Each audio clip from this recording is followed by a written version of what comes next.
This happened 6 years back. There was this kid at my school named Blake. Everyone bullied him, both behind his back and to his face. I guess he had it rough, but honestly, it wasn't hard to see why people didn't like him. Blake was always getting into trouble. He was loud, angry, and would scream at teachers when they said something he didn't agree with. He had some wild ideas, probably stuff he picked up from his parents, but it just made him more of an outcast. Blake wasn't just tough to talk to. He was also rough around the edges. He nearly got kicked out for harassing a girl after she told him he smelled terrible. Honestly, things would have been different if he had been expelled. One day in history class, things really blew up. Blake interrupted the lesson to argue about something the teacher said about the Civil War. It escalated quickly, and the teacher humiliated him in front of everyone. Blake yelled about how the country was ruined, and we all laughed. He stormed out of school that Friday, and I figured that was the end of it.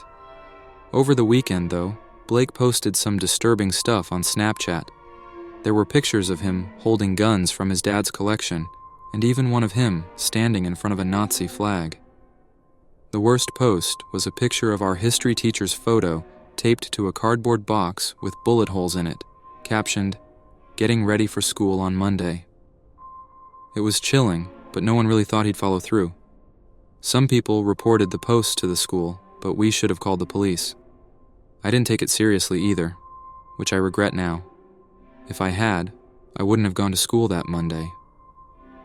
From what I heard, Blake showed up late that day, during 5th period, when we had history class.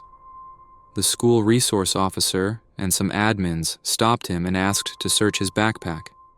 That's when he pulled out a gun and shot the officer before running off. I heard the shot from the other side of the school. Everything went silent, and then the lockdown was announced. We all knew it was Blake. Our teacher looked terrified. He locked the door, turned off the lights, and told us to hide. We knew Blake was coming for him, and by extension, us. I realized those lockdown drills weren't so pointless after all. Blake made it to our classroom door in less than a minute. He started banging on it and yelling, "I know you're in there." People were crying, trying to stay quiet. Others were texting or live streaming, assuming this might be the last time they'd talk to their families. Even I started thinking this was it.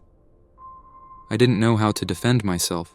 I just sat there, scared out of my mind, imagining that this might be where I'd die, huddled on a cold classroom floor, waiting to become part of a pile of bodies.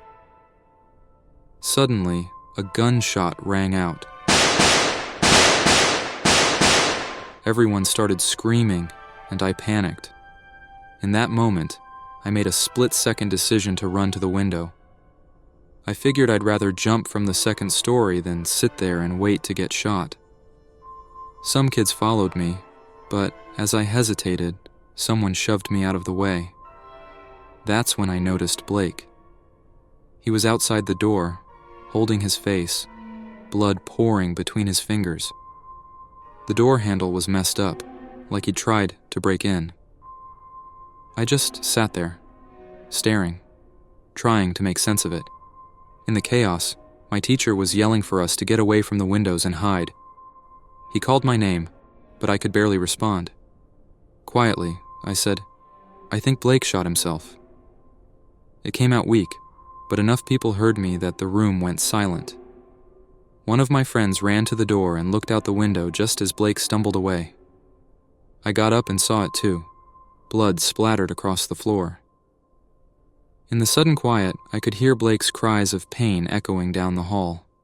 Against all logic, I tried to open the door, but it was broken, not locked, just completely busted. We were trapped inside, but at least Blake was gone. Hours later, they finally let us out. We learned what had happened. Blake had tried to shoot the door handle to get in, but the metal shrapnel flew back and hit him in the face. A piece lodged in his eye, and that's what ended his rampage. Blake was arrested and will be in prison for at least 20 years. The resource officer he shot survived and made a full recovery. We all got lucky that day. but I'll never forget how close it was to going the other way.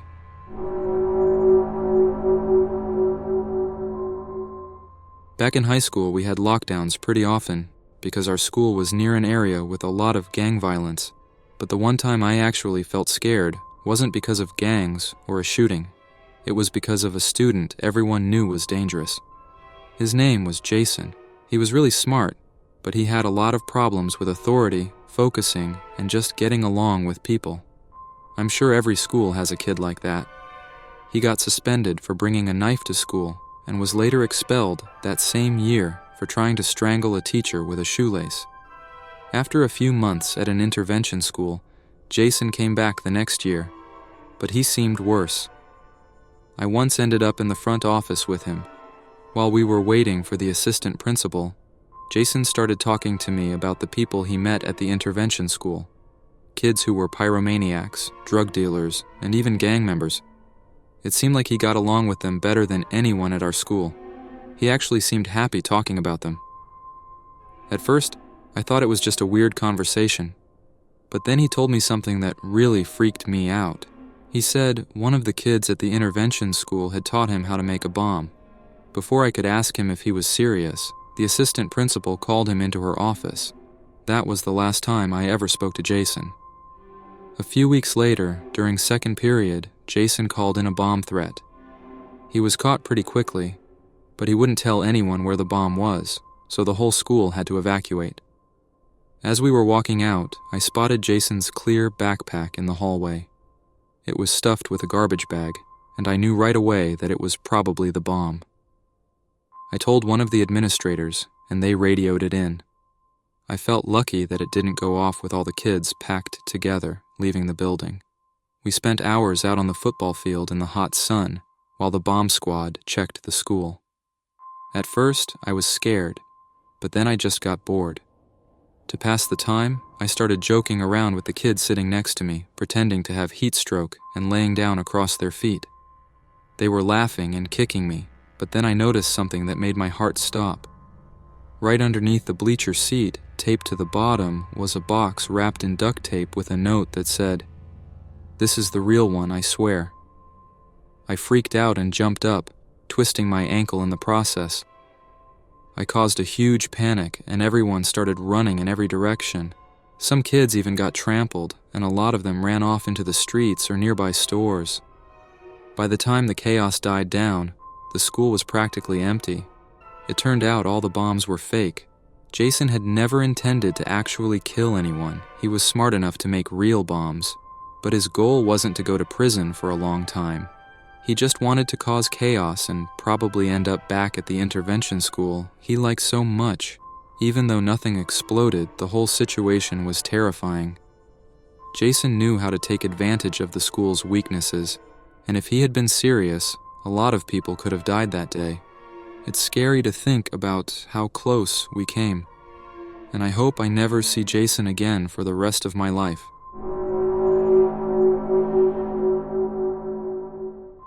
This happened when I was in 10th grade. My high school was pretty average, and nothing too exciting happened most days. I took the bus to and from school every day, which was only about 10 minutes from my house. One spring day, I was in my third period writing class, which I always found boring. With about 20 minutes left, I asked my teacher if I could go to the bathroom. She said yes, so I left the classroom and walked down the hall to the bathrooms. They weren't far, just at the end of the hall and around a corner. While I was in the bathroom, I heard the door open, but no one came in. Instead, I heard someone say, "Is anybody in here?" That confused me because it was a multi-stall bathroom, so why would they ask that? I didn't answer, and after a few seconds, the door closed. Whoever it was had left. I figured it was probably a teacher doing a quick check. I finished up, and while I was washing my hands, the school intercom beeped.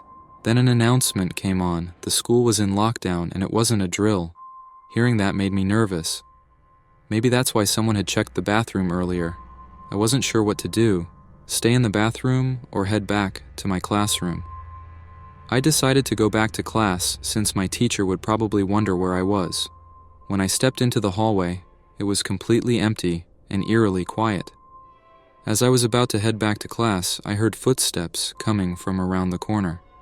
I thought it was probably a teacher, but I didn't want to get in trouble for being in the hallway during the lockdown, so I tried to hide. The footsteps kept getting closer, so I quickly turned and walked down a different hallway. To my surprise, the footsteps sped up, like they were following me. That's when it hit me. Maybe this wasn't a teacher. What if it was someone who wasn't supposed to be here? I started to panic and walked even faster, but the footsteps behind me kept getting louder. I turned another corner and spotted a door that was slightly open. Without thinking, I slipped inside, hoping the person wouldn't follow me. I closed the door behind me. It was dark, and I realized I was in some kind of storage closet with extra desks and boxes. I stayed completely silent, even holding my breath. I could hear the footsteps getting closer and closer, but then they walked right past the door. I felt a wave of relief when I heard them fade away down the hall. It was quiet again, and I started to relax, thinking I was safe. But then, out of nowhere, I heard a noise behind me in the room. I turned around and saw a man coming out from behind some boxes. It was too dark to see his face, but I could tell he wasn't supposed to be there. I didn't think twice. I bolted for the door and ran into the hallway as fast as I could. I sprinted down the hall, not looking back, and after a minute, I saw one of my teachers. He looked confused, but I quickly told him there was a man hiding in the closet. We headed toward the front of the school, where the main offices were. There we found out the police had just arrived. Within 20 minutes, they found the man. He had moved and was hiding in a bathroom. It turns out he wasn't supposed to be in the school, which was the whole reason for the lockdown. The footsteps I had heard earlier, they were just a teacher. Looking back, I can't believe I hid in the same room as that guy. I should have just gone straight back to my classroom.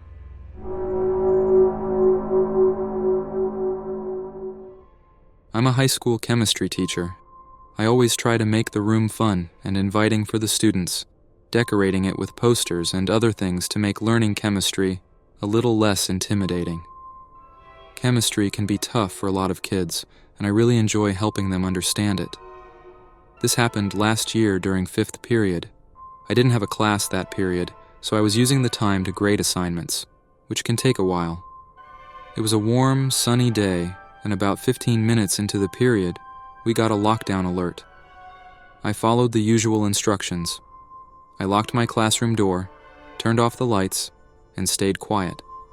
The blinds were already closed because the sun had been shining in earlier and bothering my eyes. I wasn't sure why we were on lockdown, but I hoped everything was okay. It was quiet for about 10 minutes, and I didn't hear anything unusual. I was sitting at my desk in the corner when I noticed something. There was a shadow outside my classroom window, someone walking by. My windows run along the back wall, facing a grassy area with some trees and bushes. It's not a place people usually walk by, since the sidewalk is further away, but here was this shadow. It looked like a man. Right then, I had a bad feeling. Could this be why we were in lockdown? Then I remembered. One of my windows was open. It had been such a nice day, I cracked it open after my last class, but now with that man outside, I was worried. The open window was in the opposite corner of the room, and I had no time to close it before the man got there. I ducked down under my desk, heart pounding. I could hear the man raising the window. I saw his arm come through, and I knew he was climbing in. I stayed as quiet as possible, hoping he wouldn't hear me. From under the desk, I couldn't see him, and he couldn't see me unless he came over to my side of the room. I stayed still, barely breathing, listening to him move around. He stayed by the window for a while, not making much noise. I wanted to grab my phone and call someone, but I was too scared to make a sound. Minutes passed, and he didn't seem to move much. My desk was near the door, and after a while, I thought about making a run for it. At first, it seemed crazy, but the more time passed, the more I wanted to get out. Just as I was about to make my move, I heard him again. He was walking, closer to me. My heart sank. I felt like I missed my chance to escape. His footsteps got louder, but instead of coming toward my desk, he walked over to the door. He stood there for a minute. Then I heard the door unlock, and he left. I waited a few seconds, then rushed to the door to lock it again. After that, I called the principal to report what happened. About 10 minutes later, I got a call saying everything was fine and the lockdown was over. They'd found the man who had been acting suspiciously around the school, which was why the lockdown happened in the first place. I couldn't believe the guy had gotten in through my window. From now on, I make sure my windows are always closed.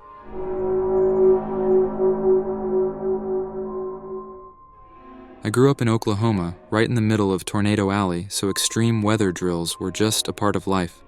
Back in middle school in the 90s, we had them all the time. I remember sitting on the floor in the hallways with the lights off, my butt sticking up in the air. It was uncomfortable and embarrassing, especially since I felt like the teachers walking by could see everything. But we had to do it. It got to the point where I dreaded those drills more than the idea of an actual tornado hitting us. Real tornadoes didn't happen often, but weather lockdowns did. And, in the spring of my 7th grade year, one of those lockdowns became very real. At the time, my classroom was in one of the portables, those flimsy, temporary buildings schools put up when they're overcrowded. When a weather emergency hit, we had to leave everything behind and rush to the main building. That day, the teachers told us that a big storm was coming, the kind that could bring tornadoes. It was hard to understand what they meant at the time, but the words cyclonic thunderstorm and tornado are ones I learned to take seriously after that day. We were stuck in the hallway, huddled on the ground, heads covered, for way longer than usual. At first, I didn't really care. Honestly, part of me was excited, thinking it might be cool to experience a real tornado as long as we were safe inside. I didn't care if the school got hit as long as I didn't get hurt, but as the sky got darker and the wind picked up, that excitement quickly turned to fear. The storm got so bad that it blocked out the sun. It was like night had fallen in the middle of the day. The wind shook the doors, and then the hail started, slamming against the building like rocks. The noise was deafening, and you could feel the fear settle over everyone. We all knew something was coming. Then we heard it, the sound of a tornado, like a freight train in the distance, getting louder and louder. That's when the crying started. Kids were sobbing, and the teachers were trying to keep us calm, but you could hear the fear in their voices too. When the walls began to shake, they stopped pretending and took cover themselves. For a few minutes, we were all huddled there, terrified. No one cared anymore about being embarrassed.